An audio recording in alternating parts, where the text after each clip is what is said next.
Hello, my dear friends. Welcome to our channel Be Nice for Better Life. Last के video में हमने पूरे 1000 प्रश्नों की सीरीज का पार्ट 8 देखा था। आज के इस वीडियो में हम जीके के 100 क्वेश्चंस विद आंसर देखेंगे। इस वीडियो के बीच बीच में मैं आपसे कुछ प्रश्न भी पूछता रहूंगा, जिसका जवाब आपको कमेंट बॉक्स में देना है। तो चलिए देर न करते हुए आज के पहले प्रश्न की शुरुआत करते हैं। हमारा पहला प्रश्न है, भारत के किस शहर में जंतर मंतर स्थित है? भारत के किस शहर में जंतर मंतर स्थित है? इसका उत्तर होगा दिल्ली में। अगला प्रश्न है, और दोस्तों जंतर मंतर को महाराजा जय सिंह द्वितीय ने 1724 ईस्वी में बनवाया था। इसको भी आप ध्यान रखेंगे कि जंतर मंतर जो दिल्ली में स्थित है उसको महाराजा जय सिंह द्वितीय ने 1724 में बनवाया था। हमारा अगला प्रश्न है, शहीद ए आजम के नाम से कौन जाने जाते हैं? शहीद ए आजम के नाम से कौन जाने जाते हैं? उत्तर होगा भगत सिंह। अगला प्रश्न है, शांति काल का सर्वोच्च सैन्य पुरस्कार कौन सा है? शांति काल का सर्वोच्च सैन्य पुरस्कार कौन सा है? उत्तर होगा अशोक चक्र। अगला प्रश्न है, सोरा किस देश की संसद को कहा जाता है? सोरा किस देश की संसद को कहा जाता है? उत्तर होगा अफगानिस्तान, अफगानिस्तान की संसद को। अगला प्रश्न है, श्रमिक दिवस कब मनाया जाता है? श्रमिक दिवस कब मनाया जाता है? तो दोस्तों श्रमिक दिवस हर साल 1 मई को मनाया जाता है। अगला प्रश्न है, किस देश में सूची स्तंभ यानी कि पिरामिड पाए जाते हैं? किस देश में सूची स्तंभ यानी कि पिरामिड पाए जाते हैं? उत्तर होगा मिस्र में। हमारा अगला प्रश्न है, किस देश से अलग होकर वर्ष 1971 में बांग्लादेश का निर्माण हुआ था? किस देश से अलग होकर वर्ष 1971 में बांग्लादेश का निर्माण हुआ था? उत्तर होगा पाकिस्तान से अलग होकर। अगला प्रश्न है, GAAR की फुल फॉर्म क्या है? GAAR की फुल फॉर्म क्या है? तो दोस्तों इसका उत्तर होगा general anti avoidance rule. General anti avoidance rule, यह जो है सो टैक्स या कर चोरी या फिर काले धन को रोकने के लिए एक प्रकार का नियम है। टैक्स चोरी या काले धन को रोकने के लिए एक प्रकार का नियम है, जिसे हम GAAR general anti avoidance rule कहते हैं। अगला प्रश्न है, जीवन बीमा को राष्ट्रीयकृत कब किया गया? जीवन बीमा को राष्ट्रीयकृत कब किया गया? तो 1956 में। 1956 में ही इसकी स्थापना भी की गई थी और साथ ही साथ राष्ट्रीयकृत भी कर दिया गया था। हमारा अगला प्रश्न है, भारत के संसद में अंग होते हैं। भारत के संसद के कौन कौन से अंग होते हैं? इसका उत्तर होगा राष्ट्रपति, लोकसभा और राज्यसभा। अगला प्रश्न है, भारत के सशस्त्र बलों का सुप्रीम कमांडर कौन होता है? भारत के सशस्त्र बलों का सुप्रीम कमांडर कौन होता है? उत्तर होगा भारत के राष्ट्रपति होते हैं। अगला प्रश्न है, संयुक्त राष्ट्र संघ के वर्तमान महासचिव कौन है? संयुक्त राष्ट्र संघ के वर्तमान महासचिव कौन है? तो इसका उत्तर होगा एंटोनियो गुटेरेज। Antonio Guterres. अगला प्रश्न है, संयुक्त राष्ट्र संघ महासभा की प्रथम महिला अध्यक्ष कौन थी? संयुक्त राष्ट्र संघ महासभा की प्रथम महिला अध्यक्ष कौन थी? उत्तर होगा विजय लक्ष्मी पंडित। विजय लक्ष्मी पंडित। हमारा अगला प्रश्न है, भारतीय संविधान में कितनी अनुसूचियां हैं? भारतीय संविधान में कितनी अनुसूचियां हैं? उत्तर होगा 12 अनुसूचियां हैं। अगला प्रश्न है, भारतीय संविधान में पहला संशोधन कब किया गया था? भारतीय संविधान में पहला संशोधन कब किया गया था? तो ये पहला संशोधन 1951 में किया गया था। अगला प्रश्न है, सालारजंग म्यूजियम कहाँ है? सालारजंग म्यूजियम कहाँ है? उत्तर होगा हैदराबाद में। अगला प्रश्न है, साहित्य के क्षेत्र में ज्ञानपीठ पुरस्कार पाने वाली पहली महिला कौन थी? साहित्य के क्षेत्र में ज्ञानपीठ पुरस्कार पाने वाली पहली महिला कौन थी? इसका उत्तर होगा आशापूर्णा देवी। आशापूर्णा देवी। हमारा अगला प्रश्न है, किस माध्यम में प्रकाश की चाल सर्वाधिक होती है? किस माध्यम में प्रकाश की चाल सर्वाधिक होती है? तो निर्वात में, मतलब कि वैक्यूम, निर्वात में प्रकाश की चाल सर्वाधिक होती है। अगला प्रश्न है, किस मुगल राजा ने धार्मिक संप्रदाय दीन ए इलाही की स्थापना की? किस राजा ने धार्मिक संप्रदाय दीन ए इलाही की स्थापना की? इसका उत्तर होगा अकबर ने। इसका उत्तर होगा अकबर ने 1582 में दीन ए इलाही की स्थापना की थी। अगला प्रश्न है, भारत ने किस वर्ष और कहाँ हुए ओलंपिक खेल में हॉकी का पहला स्वर्ण पदक जीता था? भारत ने किस वर्ष और कहाँ ओलंपिक में हॉकी का स्वर्ण पदक जीता था? ये 1928 के एम्स्टर्डम में हुए हॉकी प्रतियोगिता ओलंपिक में जीता था। अगला प्रश्न है, भारत ने नौसेना के लिए नाभिकीय शक्ति संपन्न पनडुब्बी कब प्राप्त की थी? भारत ने नौसेना के लिए नाभिकीय शक्ति संपन्न पनडुब्बी कब प्राप्त की थी? तो इसका उत्तर होगा 1988 में। 1988 में, जिसका नाम था आईएनएस चक्र। जिसका नाम था आईएनएस चक्र। अगला प्रश्न है, संसद का उच्च सदन कौन होता है? संसद का उच्च सदन किसे कहा जाता है? उत्तर होगा राज्यसभा को। अगला प्रश्न है, संसद का संयुक्त अधिवेशन कौन बुलाता है?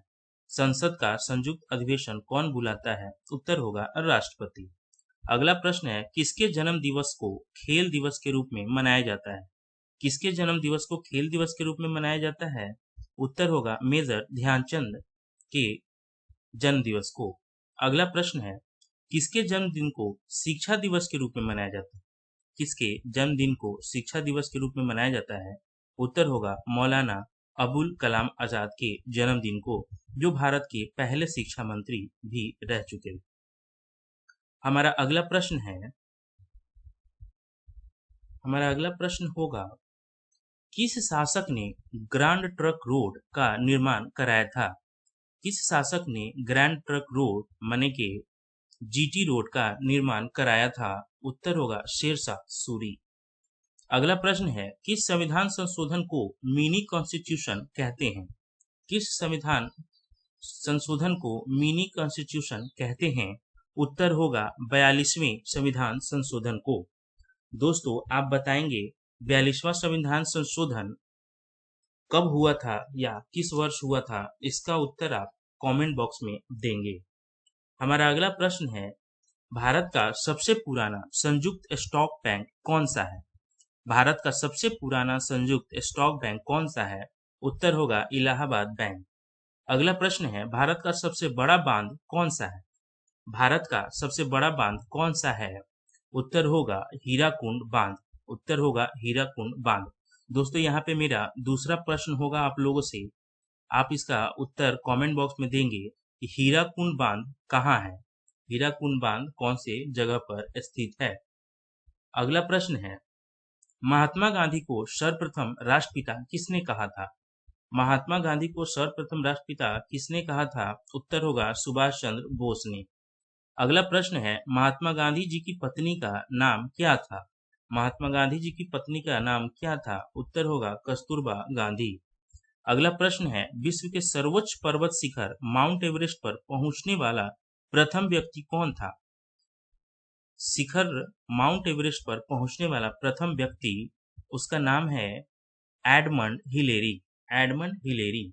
अगला प्रश्न है, विश्व खाद्य दिवस वर्ल्ड फूड डे प्रतिवर्ष किस तारीख को मनाया जाता है?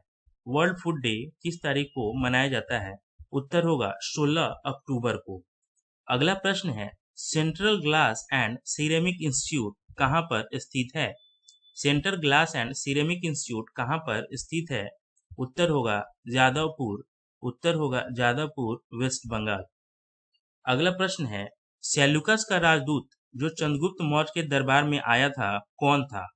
सेल्यूकस का राजदूत जो चंद्रगुप्त मौर्य के दरबार में आया था कौन था? उत्तर होगा मेगास्थनीज।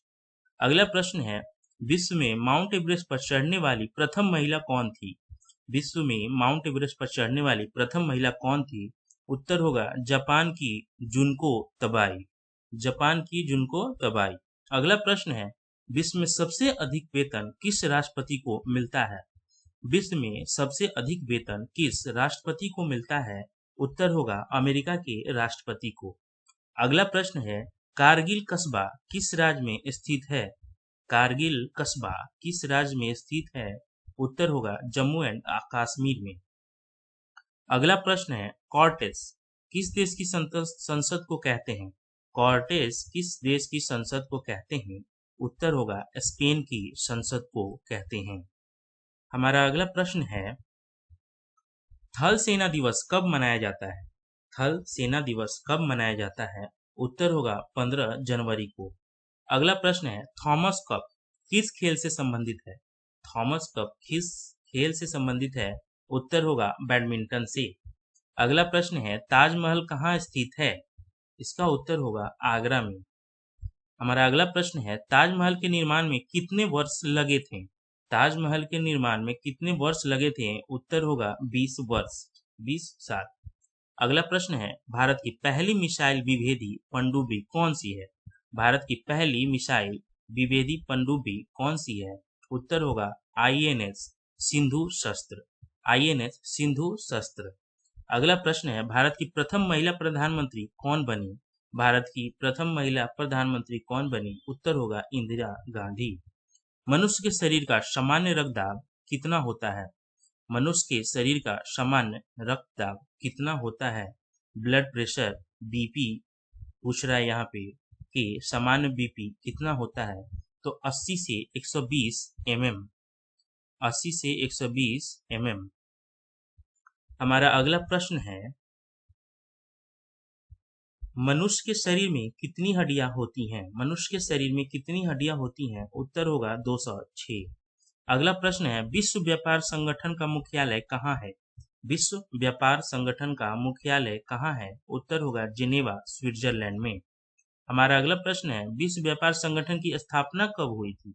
विश्व व्यापार संगठन की स्थापना कब हुई थी? उत्तर होगा 1995 में। हमारा अगला प्रश्न है, सुंदरलाल बहुगुणा का संबंध किस आंदोलन से है? सुंदरलाल बहुगुणा का संबंध किस आंदोलन से है? उत्तर होगा चिपको आंदोलन, उत्तर होगा चिपको आंदोलन, जो कि 1973 में उत्तराखंड के चमोली जिले में शुरुआत की गई थी। 1973 में उत्तराखंड के चमोली जिले में शुरुआत की गई थी और इसको नेतृत्व करने वाले सुंदरलाल बहुगुणा थे। अगला प्रश्न है, सुभाष चंद्र बोस को किसने सबसे पहले नेताजी कहकर संबोधित किया था? सुभाष चंद्र बोस को किसने सबसे पहले नेताजी कहकर संबोधित किया था? उत्तर होगा एडोल्फ हिटलर, एडोल्फ हिटलर ने। अगला प्रश्न है, किस गुफा में त्रिमूर्ति ब्रह्मा विष्णु महेश के मुखमंडल की मूर्ति स्थित है? किस गुफा में ब्रह्मा विष्णु महेश त्रिमूर्ति के मुखमंडल की मूर्ति स्थित है? एलिफेंटा की गुफा में। अगला प्रश्न है, किस ग्रह के चारों ओर वलय है? किस ग्रह के चारों ओर वलय है? दोस्तों, यहाँ पे वलय का मतलब होता है गोलाकार घेरा, तो इसका उत्तर होगा शनि, शनि ग्रह के चारों ओर वलय है। अगला प्रश्न है, टेलीविजन का आविष्कार किसने किया? टेलीविजन का आविष्कार किसने किया था? इसका उत्तर होगा जॉन लोगी बियर्ड ने, जॉन लोगी बियर्ड ने। अगला प्रश्न है, भारत के अरब सागर और बंगाल की खाड़ी से लगे समुद्र तट की लंबाई कितनी है? भारत के अरब सागर और बंगाल की खाड़ी से लगे समुद्र तट की लंबाई कितनी है? उत्तर होगा 6100 किलोमीटर, 6100 किलोमीटर। अगला प्रश्न है, भारत के औद्योगिक वित्त निगम की स्थापना कब हुई थी? भारत के औद्योगिक वित्त निगम की स्थापना कब हुई थी? उत्तर होगा 1948 में। अगला प्रश्न है, भोपाल गैस कांड कब गठित हुआ था? भोपाल गैस कांड कब हुआ था? यहाँ पे गठित शब्द उपयुक्त नहीं होगा। भोपाल गैस कांड कब हुआ था? तो 2 और 3 दिसंबर 1984 की आधी रात को। अगला प्रश्न है, मंदिरों की पुण्य भूमि भारत के किस राज्य को कहा जाता है? मंदिरों की पुण्य भूमि भारत के किस राज्य को कहा जाता है? उत्तर होगा तमिलनाडु को। अगला प्रश्न है, भारत के पहले उप प्रधानमंत्री कौन थे? भारत के पहले उप प्रधानमंत्री, उत्तर होगा सरदार वल्लभ भाई पटेल। अगला प्रश्न है, भारत के पहले कानून मंत्री कौन थे? इसका उत्तर होगा डॉक्टर भीमराव अंबेडकर। अगला प्रश्न है, शांति निकेतन की स्थापना किसने की थी? शांति निकेतन की स्थापना किसने की थी? इसका उत्तर होगा रविंद्रनाथ टैगोर ने। अगला प्रश्न है, शाहनामा किसकी कृति है? शाहनामा किसकी कृति है? उत्तर होगा फिरदौसी की। उत्तर होगा फिरदौसी की। हमारा अगला प्रश्न है, श्रव्य परिसर में ध्वनि तरंगों की आवृत्ति कितनी होती है? श्रव्य परिसर मतलब सुनने योग्य परिसर में ध्वनि तरंगों की आवृत्ति कितनी होती है? उत्तर होगा 20 हर्ट्ज से 20,000 हर्ट्ज तक। 20 हर्ट्ज से 20,000 हर्ट्ज तक। हमारा अगला प्रश्न है, श्रीलंका की मुद्रा का नाम क्या है? श्रीलंका की मुद्रा का नाम क्या है? तो उत्तर होगा रुपया। उत्तर होगा रुपया। अगला प्रश्न है, किस धातु का प्रयोग मानव द्वारा सबसे पहले किया गया? किस धातु का प्रयोग मानव द्वारा सबसे पहले किया गया? उत्तर होगा तांबा। हमारा अगला प्रश्न है, किस नदी को दक्षिण गंगा कहा जाता है? किस नदी को दक्षिण गंगा कहा जाता है? उत्तर होगा गोदावरी। अगला प्रश्न है, जिम कॉर्बेट नेशनल पार्क कहाँ स्थित है? जिम कॉर्बेट नेशनल पार्क कहाँ स्थित है? उत्तर होगा नैनीताल के पास, उत्तराखंड में। अगला प्रश्न है, जियाना किस देश की संवाद एजेंसी है? जियाना किस देश की संवाद एजेंसी है? उत्तर होगा जिम्बाब्वे की। हमारा अगला प्रश्न है, भारत के किस तिथि को गणराज्य घोषित किया गया? भारत को किस तिथि को एक गणराज्य घोषित किया गया? तो इसका उत्तर होगा 26 जनवरी 1950 को। 26 जनवरी 1950 को भारत को गणतंत्र देश घोषित किया गया। अगला प्रश्न है, भारत कोकिला कौन कहलाती हैं? भारत कोकिला कौन कहलाती हैं? उत्तर होगा सरोजनी नायडू। हमारा अगला प्रश्न है, संयुक्त राष्ट्र संघ सुरक्षा परिषद के अस्थायी सदस्य कितने वर्ष के लिए चुने जाते हैं? संयुक्त राष्ट्र संघ सुरक्षा परिषद के अस्थायी सदस्य कितने वर्षों के लिए चुने जाते हैं? उत्तर होगा 2 वर्षों के लिए। हमारा अगला प्रश्न है, संयुक्त राष्ट्र संघ सुरक्षा परिषद के कितने देश सदस्य होते हैं? कितने देश सदस्य होते हैं? उत्तर होगा 15 देश सदस्य होते हैं, जिनमें से 5 परमानेंट मेंबर हैं विथ वीटो पावर, जिनके पास वीटो पावर होती है। 5 परमानेंट मेंबर हैं, बाकी के 10 नॉन परमानेंट मेंबर होते हैं, अस्थायी सदस्य। अगला प्रश्न है, भारतीय वायुसेना में कमीशन अधिकारी का सबसे छोटा पद कौन सा होता है?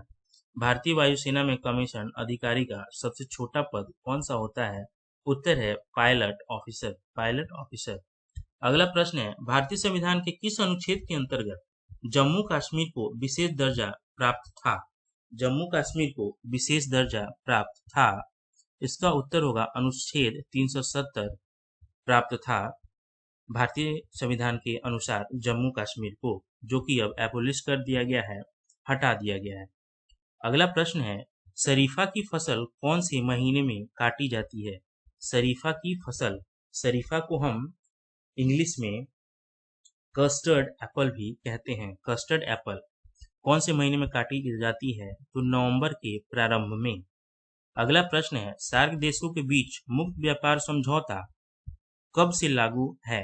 सार्क देशों के बीच मुक्त व्यापार समझौता कब से लागू है? उत्तर है 1 जनवरी 2006 से। हमारा अगला प्रश्न है, किस मौलिक अधिकार को 44वें संविधान संशोधन द्वारा हटा दिया गया था? किस मौलिक अधिकार को 44वें संविधान संशोधन द्वारा हटा दिया गया था? उत्तर होगा संपत्ति का अधिकार। उत्तर होगा संपत्ति का अधिकार। दोस्तों, मेरा आज का तीसरा प्रश्न होगा, 44वां संविधान संशोधन कब हुआ था, जिसे आप कमेंट बॉक्स में रिप्लाई करेंगे। कमेंट बॉक्स में आप बताएं 44वां संविधान संशोधन कब हुआ था। हमारा अगला प्रश्न है,